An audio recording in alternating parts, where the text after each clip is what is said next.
প্রথম দেখায় এটি একদম দাঁতের ব্রেসের মতো মনে হবে, শক্ত, ধাতব এবং দাঁতের সাথে শক্তভাবে লেগে থাকা। কিন্তু দাঁত সোজা করার সাথে এর কোনো সম্পর্ক নেই। এটি মূলত দাঁতের জন্য তৈরি এক ধরনের বিশেষ গয়না।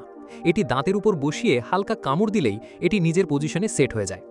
সেট হওয়ার সময় এতে একটি ধাতব ঘর্ষণের শব্দ হয়, যার কারণে অনেকেই একে আসল অর্থোডন্টিক গিয়ার ভেবে ভুল করেন।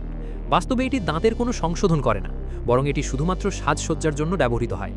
এই কাস্টম মেটাল পিসগুলো তৈরির সময় প্রথমে দাঁতের ছাঁচ বা 3D স্ক্যান নেওয়া হয়।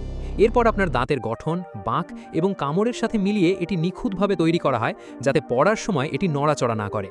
যদিও এটি দেখতে বেশ আকর্ষণীয়, কিন্তু এটি দীর্ঘ সময় ব্যবহারের জন্য নয়, কারণ এটি দাঁতের উপরিভাগের একটি বড় অংশ ঢেকে রাখে। ফলে দাঁত সঠিকভাবে পরিষ্কার করা অনেক কঠিন হয়ে পড়ে। দীর্ঘ সময় পড়ে থাকলে এটি মাড়িতে জ্বালাপোড়া তৈরি করতে পারে এবং ওরাল হেলথ বা দাঁতের বিভিন্ন সমস্যার ঝুঁকি বাড়িয়ে দেয়। তাই এটি কোনো ডেন্টাল টুল নয়, বরং স্বল্প সময়ের জন্য ব্যবহারের একটি ফ্যাশন অ্যাক্সেসরি মাত্র। দাঁতের এমন ফ্যাশন কি আপনি ট্রাই করবেন? কমেন্টে জানান।